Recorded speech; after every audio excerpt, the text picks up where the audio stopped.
I never thought the sound of my own name could feel like a summons, like a sentence being read aloud in front of the world. But when she called me across the room that night, her tone wasn't the voice of a wife. It was something colder, sharper, almost ceremonial. The way her eyes held me, I felt stripped of every excuse I had ever leaned on.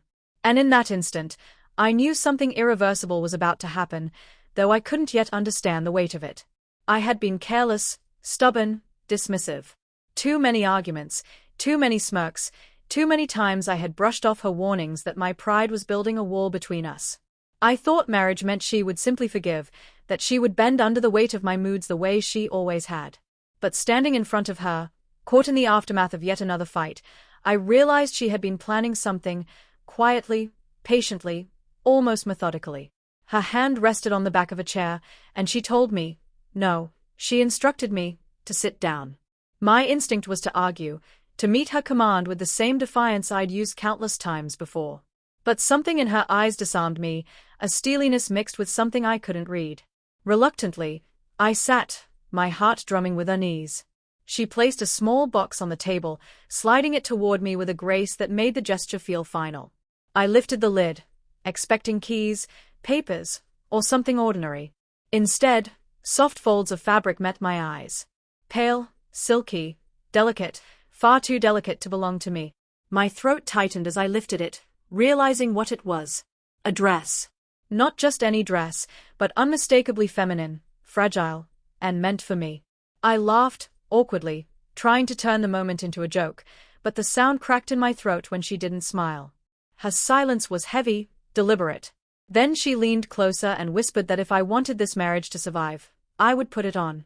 The words struck me like a stone dropped into still water, rippling through every certainty I had about myself. My hands shook as I stared at the fabric, my mind scrambling for an escape route, a loophole, some witty protest that would shatter the tension. But none came. The air was suffocating, and my pride, usually so loud, was suddenly mute. With trembling fingers, I lifted the dress fully out of the box, feeling the way the material slid against my skin like it was mocking me.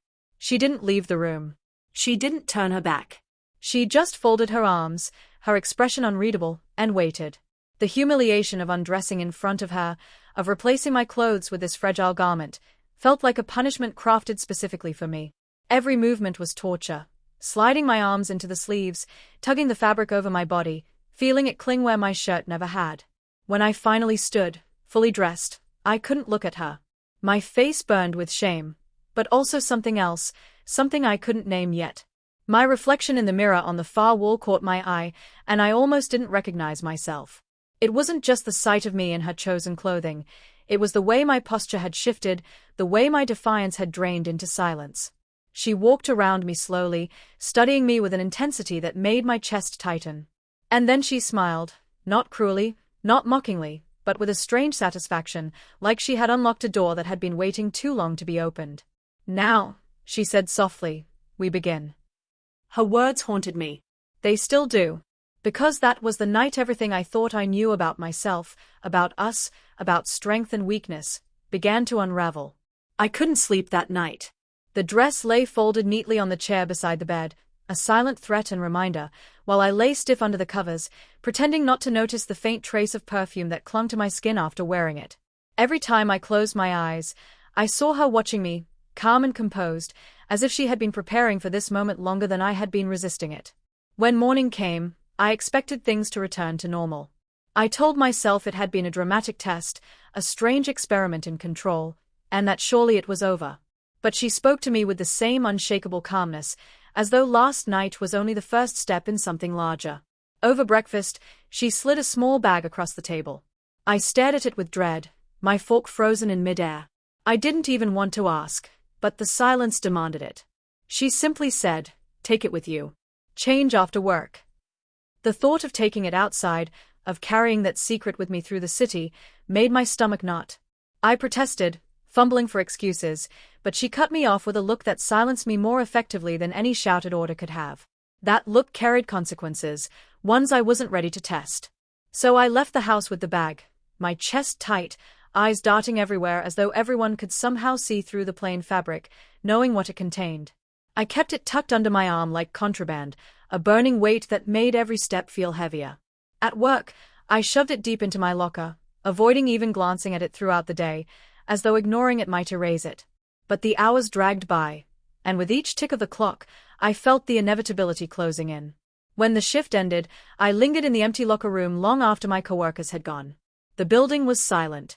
My hands shook as I pulled out the bag, staring at it like it was a live thing.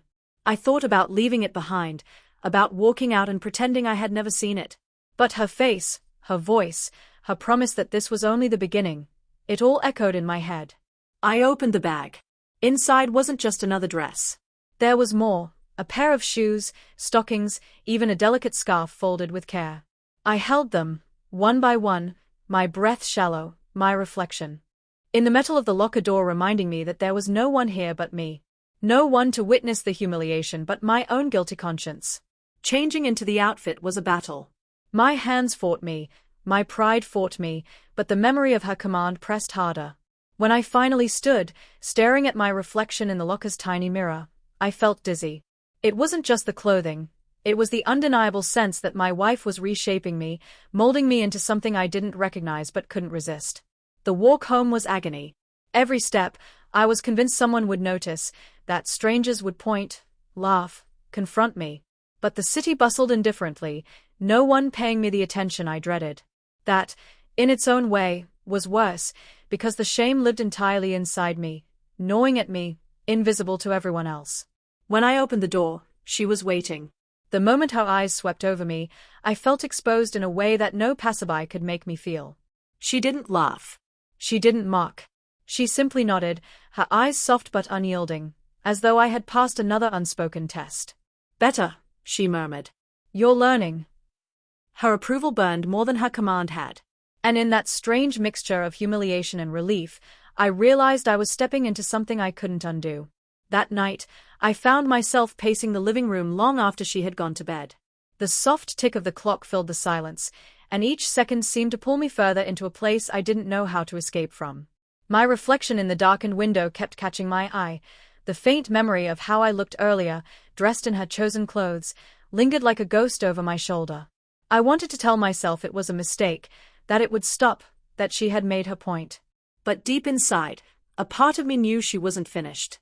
Her calmness wasn't temporary, it was conviction. The next morning confirmed it. She handed me a list, written in her neat handwriting. At first glance, it looked like errands. Pick up groceries, drop off the dry cleaning, refill the car. But at the bottom, in deliberate strokes, was something else. Wear what I've laid out. I went cold. The thought of going outside again, but this time on errands, moving through the daylight with strangers only inches away, was enough to make my knees weak. I started to protest, but she silenced me with her voice, steady, unwavering, almost gentle, but firm enough to erase the illusion of choice. When I entered the bedroom, the sight that awaited me stole my breath. On the bed lay not just a dress, but an entire ensemble. A skirt in a soft pastel shade, a blouse with delicate buttons, flats that looked almost too small for me, and a light cardigan.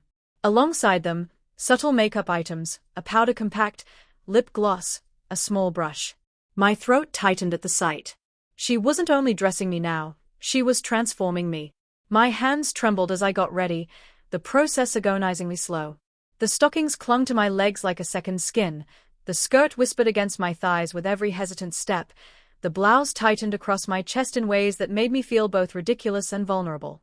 When I held the gloss in my hand, I hesitated, staring at my reflection. Could I really? The thought of walking outside with painted lips seemed unbearable. But her voice echoed in my head, and my resistance crumbled. When I finally stepped into the hallway, the air felt sharper against my skin, as though the entire world could sense what I was hiding. I clutched the shopping list like a shield, but it did nothing to calm my racing heart. Each step outside felt like stepping onto a stage I wasn't prepared for. At the grocery store, I avoided eye contact with everyone. My head stayed low, my hands gripped the cart too tightly, my movements stiff. And yet, no one stopped. No one shouted. People brushed past, preoccupied with their own lives. The realization was strange, almost disorienting. The humiliation that burned so vividly inside me was invisible to them. Still, every laugh I overheard, every sideways glance, every whisper made me feel as if they all knew, as if the whole store was silently in on the secret. By the time I reached the checkout, my palms were slick with sweat, and my legs shook beneath the skirt. When I finally returned home, my wife was waiting. She didn't rush to greet me, didn't pepper me with questions. She simply looked me over from head to toe, her expression unreadable, before gently taking the bags from my trembling hands. "You managed," she said softly, almost approvingly. Then she leaned in close enough that her whisper brushed my ear, "And tomorrow, you'll go further." The words froze me. I wanted to ask what she meant, but I was afraid of the answer. And yet, beneath the fear, another feeling stirred. Dangerous, confusing, undeniable. A part of me wanted to know. Her promise hung in the air all night, pressing on me like a weight I couldn't throw off. "Tomorrow, you'll go further." The words chased me through my dreams, leaving me restless and tangled in the sheets. When I finally woke, the daylight felt hostile, glaring through the blinds as if to expose me before I was even out of bed. She was already awake, moving about the kitchen with quiet purpose. The smell of coffee filled the air, but instead of comfort, it only knotted my stomach tighter. I tried to act normal, tried to talk about anything else, work, the weather, meaningless chatter. But she wasn't listening. Her silence had become its own language, and I was beginning to understand it. When I sat down at the table, a small box rested in my place setting. It wasn't wrapped, no ribbons, no attempt to disguise its intent. Just a plain box, waiting for me. I opened it with reluctant fingers, and what I saw made my throat close. Inside lay a wig, soft, chestnut brown with a gentle wave, unmistakably feminine. Alongside it, a set of earrings, simple studs, and a bracelet. I stared, numb, my breath catching. This wasn't just clothing anymore. This was an identity. She watched me with calm intensity, then spoke. "You've hidden in the shadows long enough. If you're going to do this, you won't do it halfway." I wanted to argue, to beg her to stop pushing me further, but the words dissolved before they reached my lips. A strange resignation settled over me, as though some part of me already knew resistance was futile. With trembling hands, I lifted the wig, the texture startling against my skin. The process of putting it on felt surreal. My real hair was pinned back clumsily, and as the wig settled into place, a stranger looked back at me from the mirror. The earrings, though simple, stung as she helped fasten them through my ears. The bracelet felt like a chain disguised in silver. When she finally stepped back to inspect me, I stood frozen, my reflection no longer just a man in women's clothes, but something blurred, fragile, unsettling. My voice caught when I whispered, "Why are you doing this?" Her expression softened, but not enough to answer the question fully. "Because you need to see yourself," she said simply. She didn't let me sit in that moment of disbelief for long. Instead, she handed me a small purse and told me we were going out. Out. The word alone made my pulse thunder. I begged, pleaded, tried to reason with her, but she only shook her head. "You've hidden behind closed doors. Now, you'll walk with me."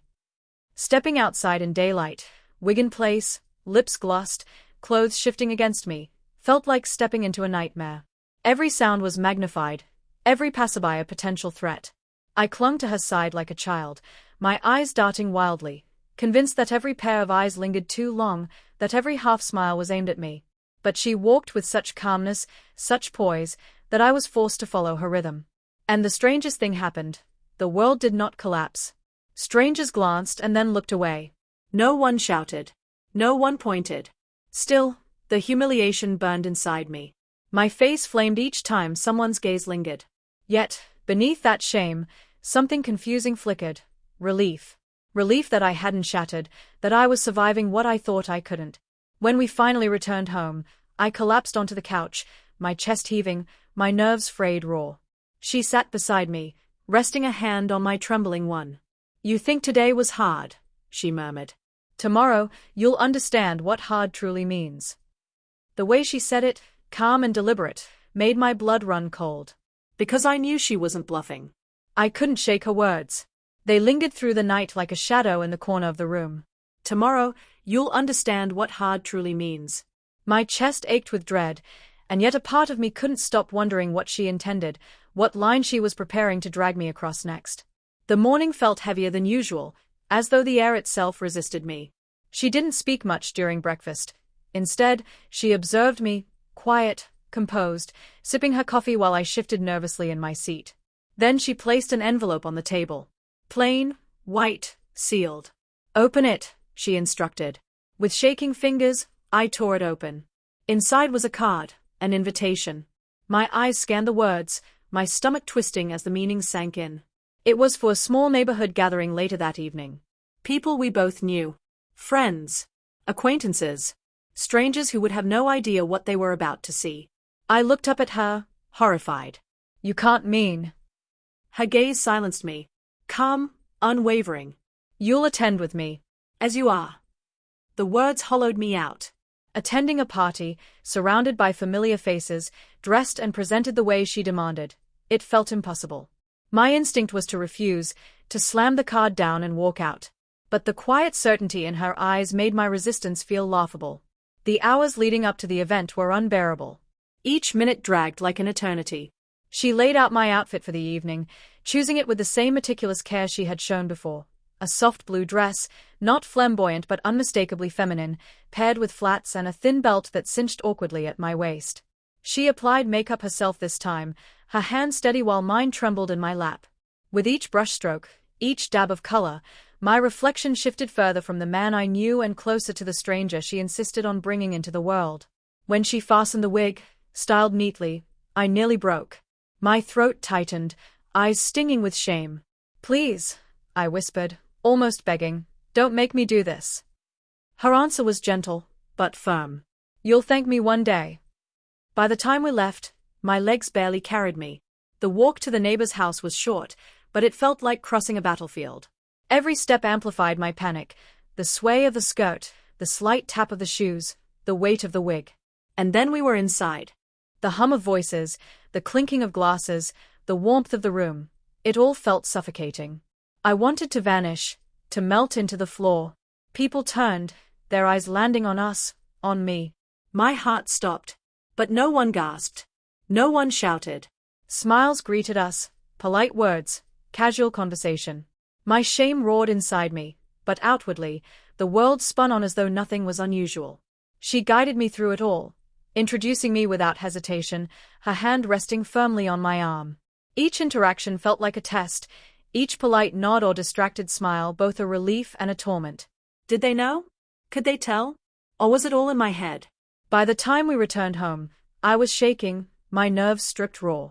I sank into the nearest chair, burying my face in my hands. She stood over me, calm as ever, then crouched low, her voice soft but carrying a weight that left no room for denial. You survived, she whispered. And tomorrow, you won't just survive. You'll obey. Her words struck deeper than the night before. Because I realized now, it wasn't just about humiliation. It was about control, about reshaping me until obedience wasn't forced but natural. And I didn't know how much longer I could resist. I woke with a weight pressing against my chest, as though the air itself had grown heavier. The night before replayed in fragments, the faces at the gathering, the polite smiles, the casual words that had cut me sharper than laughter would have.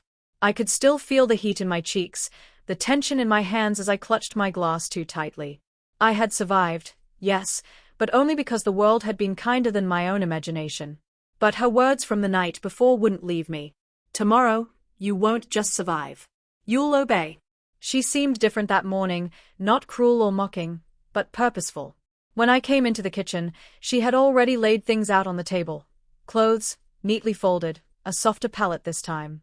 A pleated skirt, a cream blouse, tights, ballet flats, and on top, a thin pink ribbon, coiled like a quiet threat. My throat tightened. What's this for? Her eyes flicked to the ribbon, then back to mine. Your hair. I stared at her in disbelief. I can't. Yes, she interrupted, her tone final. You will. The defiance that usually rose in me stalled before it could form. Maybe it was the exhaustion of resisting, or maybe it was the quiet certainty in her voice, but my hands moved almost without my consent. Piece by piece, I dressed. The skirt brushed my legs with each movement, the tights smoothed over my skin until I felt trapped in someone else's body. When she fastened the ribbon around my wig, tying it neatly into a bow, my reflection in the mirror almost broke me. I wasn't just wearing her choices anymore, I was embodying them. She didn't give me time to wallow in humiliation. Instead, she handed me a notebook and a pen. From now on, You'll write everything you feel. Every thought, every reaction. You'll record it, and you'll show me at the end of the day." The demand startled me. "Why?" I asked, my voice cracking. Her gaze softened, but her words carried the same weight as ever. "Because you need to see yourself as I see you. And because obedience isn't just in what you wear, it's in what you admit." The rest of the day blurred, each task an echo of her command. I wore the clothes. I moved about the house under her watchful eye, completing chores, tidying, folding laundry, ordinary actions made strange by the way the skirt swayed with each bend, the ribbon bobbed when I lowered my head. And each time I paused, each time my hand stilled, she reminded me with a quiet word: "Write it down." By evening, the notebook was filled with scribbled confessions, my shame, my anger, my fear, my confusion. Yet reading them back, I was startled to find something else threaded between the humiliation. Moments of calm, flickers of surrender, even brief relief when her approval brushed against me like a balm. When I handed the notebook to her that night, my heart raced as though I was offering her my very pulse. She read silently, her eyes scanning the pages, her face unreadable. When she finished, she closed it gently, placed it on the table, and looked at me with an expression that unsettled me more than anger ever could. "Good," she said softly. "You're starting to understand." And with those words, I realized something terrifying. She wasn't breaking me. She was rebuilding me. I woke before sunrise, sitting up slowly, still in the skirt from the night before. The air felt heavy with silence, but also with something else I couldn't name. For the first time since all this began, I wasn't thinking only of escape. I was thinking about what she might want me to do next. The thought terrified me almost more than the clothes themselves. When she entered the room, she didn't say good morning. She simply handed me a thin notebook. On the first page, in her neat handwriting, she had written a list of tasks, not chores, but lessons. How to stand, how to gesture, how to speak softly, how to maintain eye contact without aggression. Below it was a final line: "Today, you'll show me you've learned." I swallowed hard. This wasn't just about wearing what she told me anymore. This was about acting the part she had built for me. The morning blurred into a strange kind of rehearsal. She had me stand by the window, practice walking back and forth, balance books on my head to straighten my posture, hold my wrists delicately instead of clenching my fists. She even showed me how to sit, knees angled, hands folded, until my muscles ached from the awkwardness. Every correction was gentle but exact. "No," she'd say softly. "Slower." Or "Not like that." Again. At first, the instructions stung like small humiliations, but as the hours passed, something began to shift. I stopped thinking of it as punishment and started to focus on simply getting it right, the way a student listens to a demanding teacher. When she finally let me rest, she placed a mirror in front of me.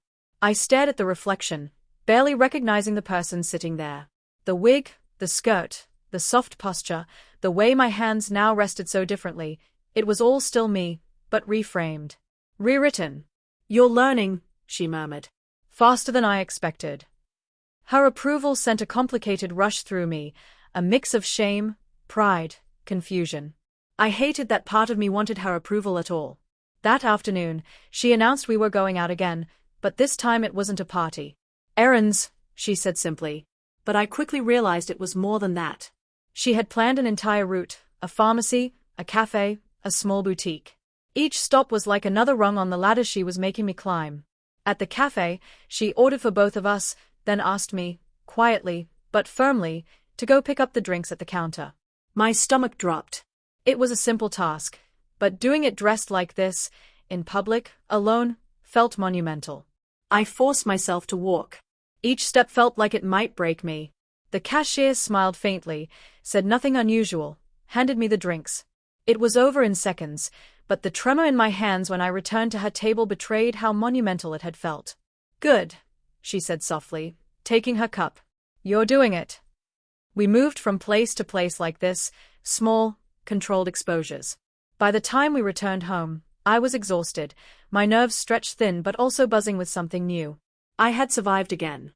And each time I survived, it got harder to tell myself it was impossible. That night, as I undressed, I caught my reflection in the mirror again. For the first time, I didn't immediately look away. The person staring back at me wasn't who I used to be, but they weren't entirely a stranger either. My hands hesitated at the edge of the wig, fingers brushing it softly before finally lifting it off. I didn't know what scared me more, that she was changing me, or that a part of me was starting to change willingly.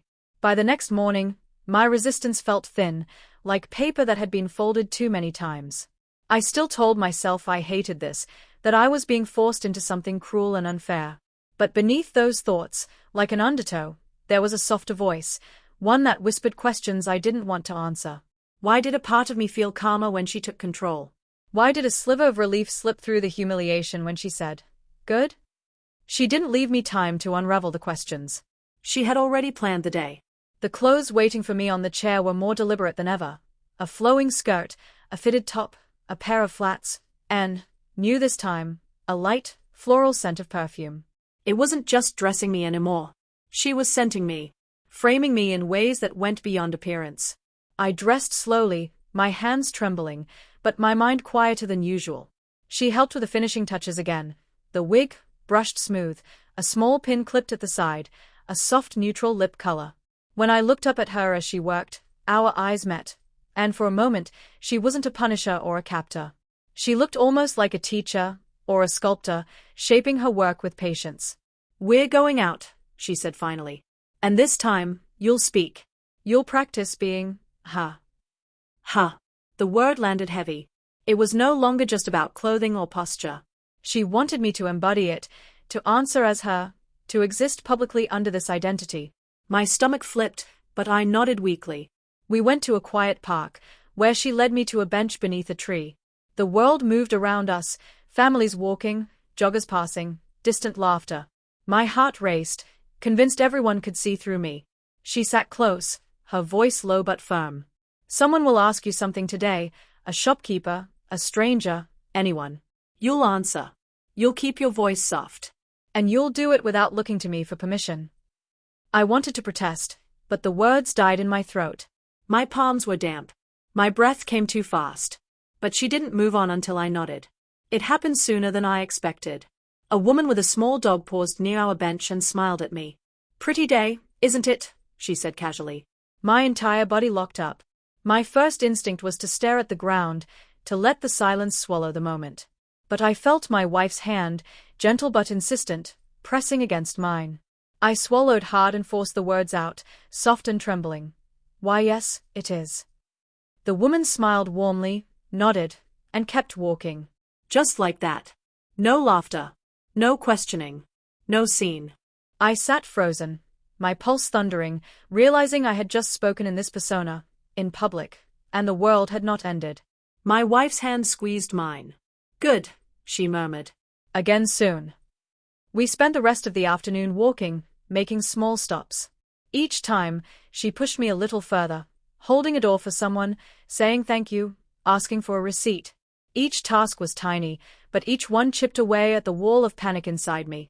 By the time we returned home, I was exhausted but also trembling with something I didn't know how to name. My humiliation was still there, but mixed with a strange, raw pride. I had done what I thought I couldn't. That night, while brushing out the wig before bed, I caught my reflection again. For the first time, I studied it instead of flinching away. My hands lingered on the strands of hair longer than necessary. The scent of perfume on my skin no longer felt entirely foreign. And for a terrifying moment, I wondered if she was only uncovering something I had buried deep, something I had been too afraid to face myself. I woke before the alarm again, sitting up in the stillness of dawn. My heart was beating faster than it should have been. The smell of yesterday's perfume still lingered faintly on my skin, like a whisper from another life. The memory of the park, of speaking softly to a stranger, looped in my head. It hadn't been catastrophic. In fact, a tiny, shameful part of me had felt alive. But that thought frightened me more than all her commands combined. I sat on the edge of the bed, head in my hands, trying to breathe past the knot in my chest. Was I still resisting, or had something inside me begun to shift? She entered quietly, as if sensing the storm inside me. She carried a garment bag this time, not a box or a folded pile. She hung it on the closet door and unzipped it slowly, almost ceremonially. Inside hung a dress unlike the others, a soft cream color with a flowing cut, delicate but elegant, less like punishment and more like something chosen for an occasion. My throat went dry. "Why, this?" I managed to whisper. Her eyes flicked to mine, steady, unreadable. Because you're ready, she said simply. Ready for what? I didn't ask. The answer lived in the way she stood, calm and unyielding. She helped me dress this time in silence. The fabric slid over my skin like water, light but binding. She adjusted the wig, pinned it with precision, fastened a small pendant around my neck. She even dabbed a soft blush on my cheeks, her fingers warm and gentle. Every touch felt like a quiet assertion. This is you now. When she was finished, she led me to the mirror. The person staring back at me no longer looked like a man in disguise. They looked like someone else entirely, someone fragile, uncertain, but unmistakably shaped into a softer outline. Today, she murmured, you'll walk beside me, not behind me. Her words hit harder than any command. All this time she'd been leading, dragging, pushing me forward. Now she was telling me to stand next to her. My stomach turned, but my feet moved anyway. We went to a small art gallery downtown. The rooms were bright but quiet, filled with people who spoke in soft voices. Every step echoed. My shoes clicked softly on the polished floor, a sound that felt almost like a heartbeat. I stayed close to her, trying to hide in her shadow, but she gently moved aside, forcing me into the open. I could feel eyes brushing over me, some indifferent, some curious, none openly cruel. Each gaze was a test, and with each step I took, I realized I wasn't breaking. At one point, a staff member approached us with a polite smile. Would you like to know more about the exhibit? They asked, looking at me directly. My throat tightened. My wife's hand brushed mine, a subtle reminder. I managed to nod, to say softly, yes, please. The words came steadier than I expected. The staff member began explaining, their tone warm, casual. They didn't flinch, didn't look twice. The exchange lasted only a minute, but when it ended, my chest was heaving. My wife leaned in close and whispered, you're doing it. You're being her. Something flickered through me at that. Not triumph, not humiliation, but a strange, unsteady sense of release. When we got home, I didn't immediately take off the dress. I sat at the edge of the bed, still wearing it, staring at my reflection in the mirror across the room. My hands brushed over the soft fabric, fingers tracing the pendant at my throat. And for the first time, the question that came wasn't how do I stop this, but who am I becoming if I don't? That night I didn't undress until long after she had gone to sleep. I sat at the edge of the bed with the lamp off, the faint glow from the streetlight outside spilling across the room. The dress still clung to my body, soft and alien but no longer shocking. My hands kept brushing the fabric without thinking, like tracing a scar. I told myself it was exhaustion, that I had been worn down into compliance. But the truth sat like a stone in my chest. I hadn't fought her tonight. I had walked beside her, spoken softly, held my head lower, answered strangers as if it were normal. Somewhere along the way, resistance had stopped being automatic. In the morning, she didn't wake me with orders. She simply left a note on my pillow. Today you'll choose. You'll present yourself before me as you think you should. My heart jolted. No outfit laid out, no instructions. Just me, a closet of clothes, my own on one side, hers on the other, and a single, impossible choice. I stood in front of the wardrobe for what felt like hours. My own clothes looked stiff, harsh, like armor I no longer knew how to wear. Her clothes looked soft, deliberate, like an invitation. My fingers trembled as I reached out, not for my old shirts, but for the soft blouse she had given me days ago. The decision felt like stepping off a cliff. I dressed slowly, methodically. The blouse first, then the skirt, then the flats. I brushed my hair back and stared at my reflection. Without makeup, without a wig, I still looked like me, but softer, the edges dulled. It was my choice, but it didn't feel like freedom. It felt like inevitability. When she saw me come into the kitchen, her eyebrows lifted slightly. Not in triumph, not in mockery, just quiet acknowledgement. You chose, she said simply. I nodded, my voice barely a whisper. I did. She set a cup of tea in front of me. No commands followed. No corrections. We sat in silence, and that silence felt heavier than any instruction she had ever given. Because now she didn't have to tell me what to wear, how to stand, what to say. After breakfast, she told me we were going somewhere new. Not an errand, she said softly. Something different. A test for both of us. We drove for a long time, out of the city and into the suburbs. My heart pounded as the scenery changed, houses giving way to trees, the noise of traffic fading into the hush of quiet streets. We stopped outside a small, unmarked studio. The windows were covered, but faint music drifted from inside. She turned off the engine and looked at me. "We're going in," she said. "You'll keep your head up. You'll move the way I taught you. You'll speak if spoken to. And you'll remember this is still you, even if you don't recognize it yet." I wanted to ask what was inside, but the words wouldn't come. She opened the door and waited. Inside, the studio smelled of polished wood and faint perfume. Soft light pooled across the floor. A handful of women stood near the mirrors at the far wall, chatting quietly, their reflections multiplied endlessly in the glass. When they saw us, they smiled politely, then went back to their conversation. My chest clenched, but no one stared, no one whispered. My wife guided me to an empty space near the corner. "You're here now," she murmured. "Watch. Listen. Move." And then she stepped back, leaving me standing there, in the soft clothes I had chosen myself, facing a wall of mirrors and strangers who hadn't even blinked at my presence. I realized with a jolt that this wasn't just about her anymore. This was about whether I could exist like this without her hand on my back. Whether I could stand in this space, half mine, half hers, and not collapse. And for the first time since this began, I felt something other than humiliation or fear. I felt the faint, trembling edge of possibility. The studio was warm but not stifling, the kind of warmth that made the wooden floor smell faintly sweet. The women around me stretched with effortless grace, their movements unself-conscious, fluid. I stood stiffly at first, hands clasped in front of me, every nerve screaming to run. But no one looked at me twice. They just existed, as if I belonged there too. My wife gave a subtle nod from her place against the wall, arms folded. She wasn't going to guide me this time. She was going to watch. A tall woman at the front clapped her hands gently. "Let's start simple," she said, her voice calm but clear. "Follow me." I realized she was the instructor. She began a series of slow, deliberate stretches, each movement unfolding like water. The others mirrored her without hesitation. I hesitated, then tried to follow. My arms felt awkward, my back too rigid. My reflection in the mirror looked like a scarecrow among dancers. But the instructor's eyes flicked to mine briefly, and she smiled, not pity, not mockery, just acknowledgement. "Yes," she said softly. "Just like that. Breathe." I obeyed, inhaling, exhaling, trying to match the rhythm of her movement.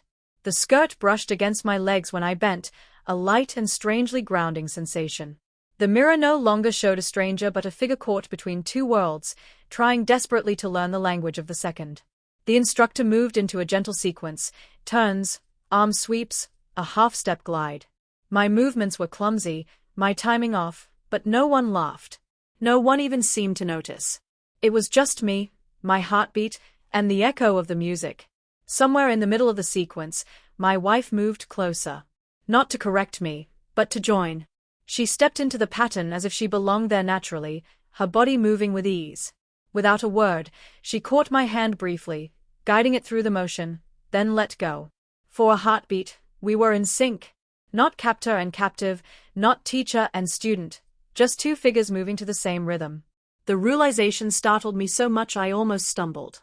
When the sequence ended, the instructor clapped her hands softly again. "Good," she said, eyes sweeping the room. "Again." I moved faster the second time. Not graceful yet, but less afraid. My skirt swayed with each step, my arms curved instead of jerking. I felt my face flush, but not with shame, with exertion, with something dangerously close to exhilaration. At the end of the session, the instructor approached me. "First time?" she asked. Her tone was warm, neutral. I swallowed hard. "Yes." "You did well," she said, smiling. "Keep practicing. It's about learning to feel the movement, not perform it." She turned away without another word, leaving me blinking after her. I felt my wife's hand at the small of my back, light and steady. "You see," she murmured, "it's not just about how you look. It's about how you inhabit it." The drive home was silent. My muscles ached, my head spun, and yet I couldn't stop replaying the moment when my hand fit into hers in the middle of that turn, how natural it had felt. That night, After a long shower, I caught myself humming the melody from the studio. My reflection in the steamed mirror looked softer, blurred, as if it hadn't yet decided what it was. For the first time, I didn't wipe it away. The morning after the studio, I woke with soreness threading through my muscles, a dull ache that reminded me of every hesitant stretch, every clumsy step. But alongside the ache was something sharper, harder to name. A faint pull in my chest, like I wanted more. When I shuffled into the kitchen, she was already there, hair loosely tied back, sipping tea as if nothing unusual had happened yesterday. She didn't comment on my stiffness, didn't ask how I'd slept. Instead, she slid a folded outfit across the table. It wasn't a costume this time. It was simple, a soft sweater, dark leggings, and flats. Clothes that whispered rather than shouted. I stared at them, confused. Where are we going? Nowhere, she said calmly. This isn't for somewhere. It's for here. For how you live. The words landed like stones. Until now, everything had been framed as punishment, performance, challenge. But this was different. This was about habit, routine, daily existence. I picked up the sweater slowly. It was light, warm, the kind of fabric that wanted to cling to skin. My hands trembled as I dressed, each movement deliberate, almost reverent. By the time I smoothed the leggings over my legs, I could no longer tell if this was still her command or if I had begun to weave my own thread into it. The day unfolded quietly. No errands, no studio, no tests. Just living. I made breakfast in the clothes she had given me, feeling the brush of fabric every time I reached across the counter. I washed dishes while my reflection in the window stared back, unblinking, and for once I didn't look away. In the afternoon, she joined me on the couch with a book, her presence calm but heavy. At one point she glanced at me and said, almost absently, "You seem more at ease today." I opened my mouth to deny it, but the words wouldn't come. My throat tightened. "I don't know who I am anymore," I admitted, the words raw. She closed her book, set it down, and turned toward me fully. "That's the point," she said gently. "You're in between. You're allowed to be uncertain, but you don't get to run from it." Her gaze held mine until I couldn't bear it and looked away. I wanted to argue, to tell her I hadn't chosen this, that she had forced me here. But somewhere deep down, a quieter voice whispered, "And yet you stayed. You dressed. You moved. You didn't break." That night, as I undressed, I lingered with the sweater in my hands. It smelled faintly of her perfume now, but also faintly of me. I folded it carefully instead of tossing it aside. In the mirror, I studied my reflection, hair disheveled, face bare, but softer somehow. Less a man unraveling, more a figure being rewritten. For the first time, I whispered to my own reflection, so quietly I wasn't sure I had spoken aloud. "Maybe this is me." The sound of my voice, so fragile, startled me. I turned off the light and climbed into bed before I could take it back. I thought she would let me rest after that quiet day, but the next morning her energy was different, focused, purposeful, like she had already planned something I wasn't going to like. "You're coming with me today," she said simply, laying a neat stack of clothes on the bed. A skirt again, longer this time, paired with a fitted blouse, and a cardigan that softened the edges. "Where?" My voice cracked despite myself. She didn't answer right away. She only looked at me until the silence itself became unbearable. Finally, she said, "Lunch."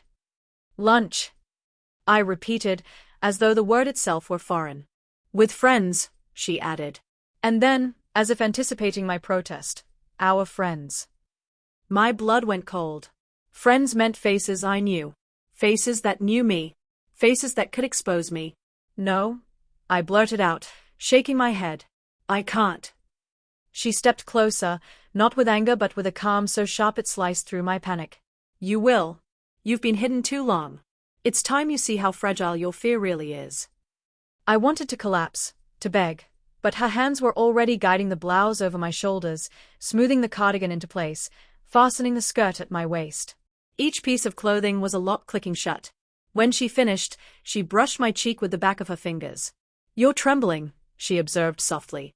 "Good. That means you'll remember this." The car ride was a blur of shallow breathing and white-knuckled fists. By the time we parked outside the cafe, my stomach was in knots. Through the glass I could already see them, two women I knew well, laughing together, waiting for us. She leaned across the car, catching my chin with her fingers, forcing me to meet her eyes. You will walk in. You will smile. You will let them see you. And you will not crumble. Do you understand? I couldn't answer. My throat was too tight. But she waited, unblinking, until I managed a shaky nod. The walk to the door felt endless, each step heavier than the last. The cafe smelled of coffee and warm bread, sounds of clinking cups and quiet chatter filling the air. And then they looked up, our friends, their eyes flicking from her to me. For a suspended moment, I was certain the ground would swallow me. But then one of them smiled, wide and genuine. Oh, you look lovely today. Lovely. The word hit me like a blow, but not the kind I expected. I froze, unable to breathe, as she slid her hand lightly across my back and steered me forward. We sat, and the conversation unfolded as if nothing were unusual. They spoke about work, about their children, about books they were reading. Every so often, one of them would turn to me, asking a small question, and I would force my lips to move, my voice to sound steady. No one laughed. No one whispered. The world didn't collapse. But inside me, something was breaking and reshaping all at once. Every smile I returned, every polite word I managed, every second I remained seated there without fleeing, it chipped away at the person I had been. By the time we left, my legs were trembling so badly I thought I might fall. In the car, I finally whispered, Why did you make me do that?" Her hand rested gently on mine, a rare softness. "Because you needed to see that the world doesn't end when you're seen." I turned my face toward the window, but my reflection stared back at me in the glass, unrecognizable and yet undeniably present. That night, I couldn't sleep. I lay in the dark with my eyes open, every sound of the house amplified. The faint hum of the refrigerator, the creak of the settling walls, the soft rhythm of her breathing beside me. But my mind was louder than all of it. The word echoed over and over, lovely. It hadn't been a taunt, not even a joke. It had been sincere, tossed casually across the table as if it were the most natural thing in the world. They had looked at me, seen me as I was dressed, as I was presented, and they had smiled. They had accepted without flinching. And that frightened me more than rejection would have. I slipped out of bed and padded into the bathroom, switching on the dim light. My reflection stared back, hair tousled, eyeliner faintly smudged from the day, cardigan draped over a chair. I touched my cheek, remembering their eyes, their voices, their warmth. For the first time, I didn't see humiliation alone. I saw possibility. And that realization twisted my stomach into knots. When I crept back to bed, she stirred, her eyes opening in the dark. "You're awake," she murmured. Not a question, a statement. "Yes," I whispered, my throat tight. She reached for my hand under the sheets, curling her fingers through mine. "You survived today." I didn't just survive, I confessed before I could stop myself. My voice shook. I didn't hate it. Her hand tightened around mine, and even in the dark I could feel her smile. "That's what terrifies you most, isn't it?" Tears stung my eyes, hot and sudden. "Yes." She said nothing else, only held my hand until my breathing steadied enough to fall into restless sleep. The next morning, she didn't push me into anything elaborate. No studio, no lunch, no audience. Instead, she let me drift around the house in quiet clothes, leggings and a sweater again. But the silence was heavier now, filled with the echo of yesterday's revelation. Every time I caught my reflection, passing the hallway mirror, glimpsing myself in the oven glass, catching a shadow in the window, I didn't look away. I stared, searching for the man I remembered, finding instead a shape that was both him and not him. In the afternoon, she found me standing at the mirror in the bedroom, cardigan draped loosely around my shoulders, eyes red-rimmed from staring too long. "Talk to me," she said softly. My voice broke. "I don't know who I am anymore." Her arms wrapped around me from behind, her chin resting lightly on my shoulder. "Good," she whispered into my ear. "That means you're closer to the truth than you've ever been." The warmth of her embrace steadied me, but her words left a tremor in my chest. Because for the first time, I wondered if the truth wasn't something being forced on me, but something being uncovered. And that was far more terrifying. The days after the lunch blurred into a strange rhythm. I dressed without protest, softer fabrics slipping over me each morning. She didn't have to command anymore. I moved through the motions as though they were inevitable. What unsettled me wasn't the clothing, it was the absence of resistance. One morning she announced, as calmly as if suggesting a walk, "We're attending a gathering this weekend." Not just friends this time. A larger circle. My heart dropped. No. I can't. "You can," she interrupted, her tone gentle but absolute. "And you will." The rest of the week felt like a slow build toward the cliff's edge. She guided me through posture drills, voice practice, the tilt of a smile, the placement of hands. I bristled at first, but each correction shaped me until I barely recognized my own movements. By Friday night, I realized with a cold shock that I was no longer pretending. I was embodying. When Saturday arrived, she laid out the outfit with a kind of reverence, a knee-length dress, understated but elegant, with a light shawl. Not flamboyant, not mocking, something a woman would simply wear. Dressing felt like sealing myself into a role I couldn't step out of. The shawl settled on my shoulders like both a weight and a comfort. She applied makeup with her usual precision, her fingers steady even as mine trembled. "You'll walk beside me again," she said softly. Not behind. Not hidden. "Tonight is about presence." The gathering was held in a spacious home, warm light spilling through the windows, the hum of voices drifting out before we even entered. My chest tightened with every step toward the door. Inside, laughter and conversation swirled like a current I didn't know how to swim in. Dozens of faces, some familiar, some strangers, turned as we entered. My pulse thundered. But then something strange happened. Instead of scrutiny, instead of whispers, there were smiles. Polite greetings. Casual glances. People accepted me as though I belonged there. A woman I barely knew approached with a kind expression. "It's been ages since we saw you two. You look radiant tonight." Radiant. The word nearly undid me. My mouth fumbled for a reply, but my wife's hand brushed the small of my back, steadying me. Somehow, I managed to murmur, "Thank you." The conversation flowed around me, over me, through me. I nodded when spoken to, smiled when expected. At one point, someone asked about the exhibit we had attended weeks ago. My wife turned the question toward me deliberately. My throat tightened, but I spoke. A sentence, then another. And they listened. Not to her, but to me. The world didn't collapse. No one laughed. No one looked through me. When we finally left, my legs ached from tension, but a strange warmth lingered in my chest. I whispered in the car, my voice trembling, "Why do they see me this way?" She looked at me for a long time before answering. "Because you let them." "Because you stepped into it, even when you thought you couldn't." I turned toward the window, seeing my reflection faintly in the dark glass. Not the man I once was, not yet the woman she kept shaping, but something suspended between. And for the first time, I realized I wasn't sure which side I wanted to fall on.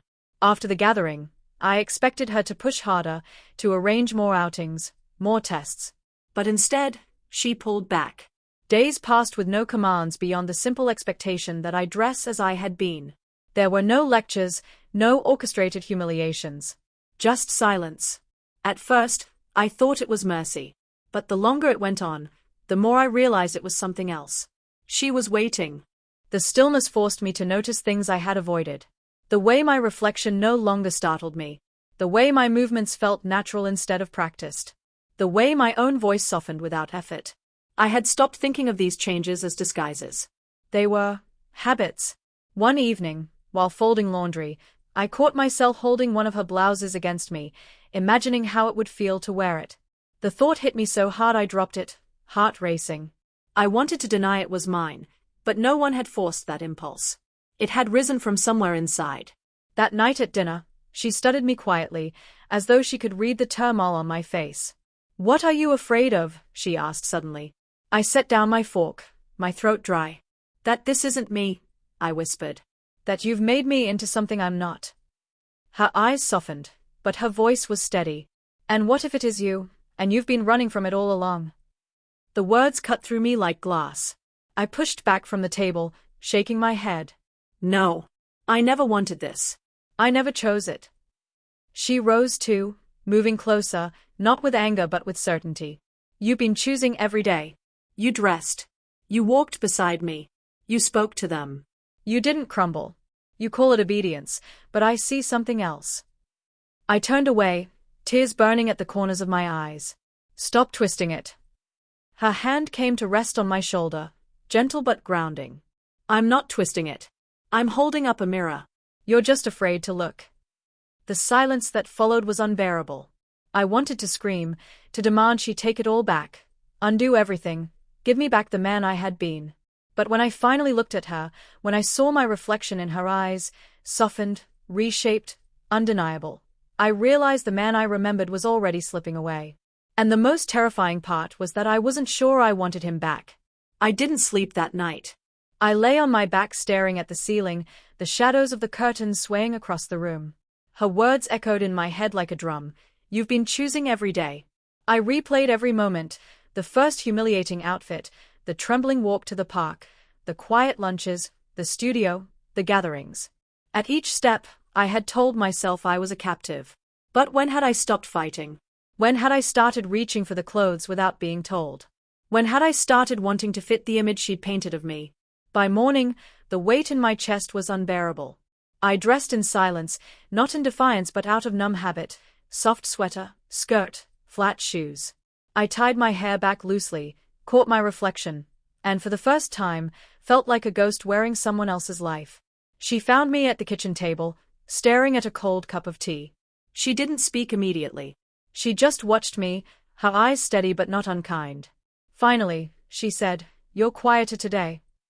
"I don't know what I am anymore," I muttered, my fingers tightening around the cup. You say I'm choosing. But I don't know who's making the choices. You or me? She sat across from me, folding her hands neatly. "That's the question, isn't it?" she said softly. Who are you without the story you've told yourself? Without the armor? Tears threatened, sharp and hot. "I feel like I'm disappearing." "You're not disappearing," she said, her voice firm now. "You're emerging." "But it's messy." "It's supposed to be." I shook my head, staring down at the table. "What if I can't go back?" Her silence stretched, then she said, "What if going back was never what you needed?" The words cut, but in the way a surgeon's knife cuts. Painful, precise. I wanted to hate her for it, but part of me knew she was only saying what I hadn't dared to think.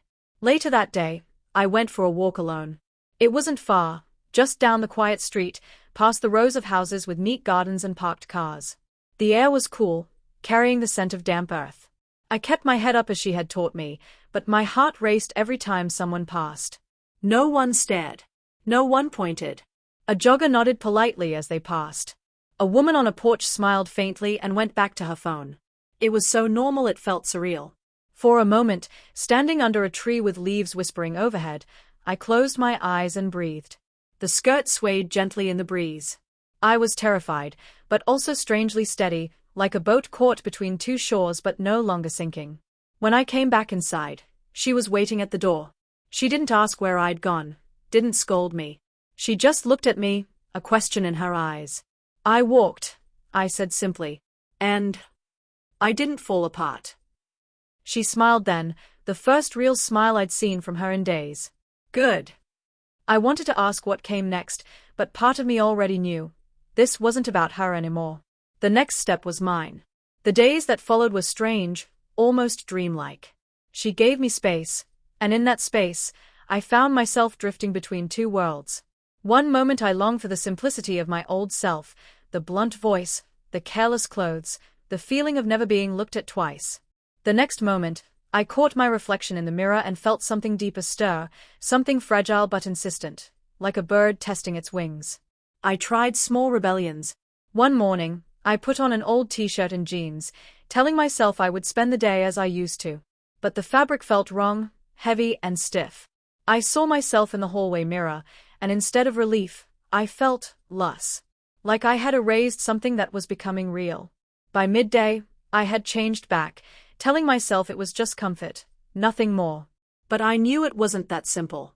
One evening, she placed a box on the table. She didn't say a word, just slid it toward me. My hands trembled as I opened it. Inside was a delicate dress, light blue, with a flowing skirt and subtle embroidery along the neckline. Not outrageous, not mocking. Gentle. Almost kind. I looked up at her, searching her face. "Why are you giving me this?" Her gaze held mine steadily. "Because it's time you chose." "Not because I told you. Not because you're afraid of punishment." "Because you want to, or you don't." My throat tightened. The dress shimmered in the light, soft as water between my fingers. For a long moment, I just stared at it, torn between fear and an ache I couldn't name. That night, I hung it on the back of the door. I couldn't bring myself to wear it, but I also couldn't put it away. Every time I looked at it, my chest tightened, as if it were waiting for me to decide who I was. Sleep eluded me. Around midnight, I rose, the house quiet, the air cool against my skin. I stood before the dress, heart pounding, and whispered to myself, if I put this on, I can't pretend anymore. My hands moved slowly, almost against my will. The fabric slid over me, soft, flowing, light as breath. When I caught sight of myself in the mirror, I froze. It wasn't a costume anymore. It wasn't humiliation. It wasn't her command. It was me. And the realization both terrified and relieved me so deeply that I sank onto the edge of the bed, trembling. I didn't know if I was ready for what that meant, but I knew there was no going back. When she found me in the morning, I was still wearing the dress. I hadn't slept at all.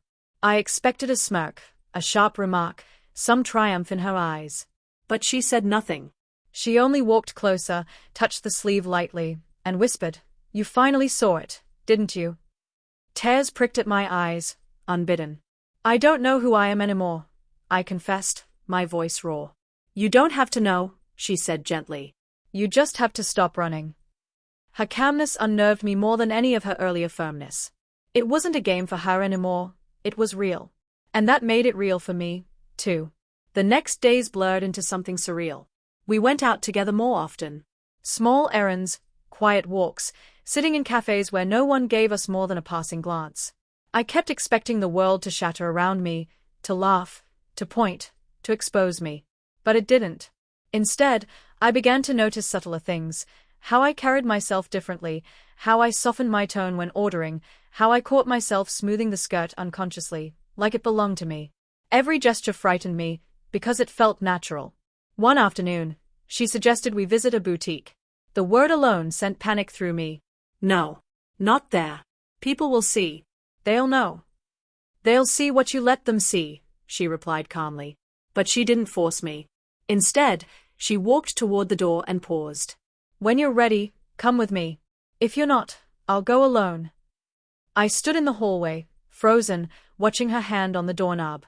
The battle inside me raged, pride screaming for me to stay, something quieter urging me forward.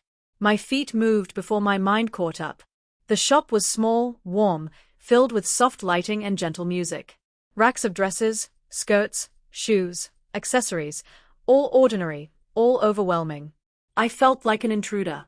My hands trembled as I brushed the fabric, terrified the clerk could see through me. But then something shifted. The clerk smiled warmly, asked if I needed help, and addressed me without hesitation as though I belonged there. My chest tightened so fiercely I could barely breathe. Later, walking out with a discreet bag in my hand, I felt a strange pride blooming under the fear. Not her pride. Mine. That night, alone in the quiet of my room, I unpacked the purchase. Just a scarf, soft and simple. I draped it over my shoulders, staring at my reflection. It wasn't grand. It wasn't humiliating. It was just me. And for the first time, I wondered if that could be enough. The scarf lay across my shoulders as though it had always belonged there. I stared into the mirror, waiting for the shame to rise, for the old self to roar back and demand that I rip it off. But the shame didn't come. The roar never arrived. Instead, there was silence, and in that silence, peace. When she walked into the room and saw me, she didn't speak. She simply met my eyes in the reflection, and for the first time since this began, I didn't look away. "You've stopped fighting," she said softly. I swallowed hard, my voice unsteady. Maybe I was fighting the wrong thing. She stepped closer, resting a hand on my shoulder. "Does it feel like a punishment now?" I shook my head, tears welling. "It feels like the truth." The words startled me as much as they seemed to move her. They hung in the air between us, undeniable. The days that followed no longer felt like trials. There were still fears, still moments of hesitation when the outside world pressed in, but they no longer shattered me. Every outing, every choice of clothing, every glance in the mirror was no longer about survival. It was about acceptance. Once, I would have called it surrender. Now, I called it living. I understood then that humiliation had never been her true goal. Obedience wasn't the final destination. What she had given me, through all the discomfort and the challenges, was a chance to uncover something I'd buried so deep I thought it wasn't there. My identity wasn't stolen. It was revealed. And though the path ahead was uncertain, though I knew there would be whispers, doubts, and days of weakness, I also knew this: I could no longer deny the reflections staring back at me. I wasn't disappearing. I was finally, painfully, beautifully becoming.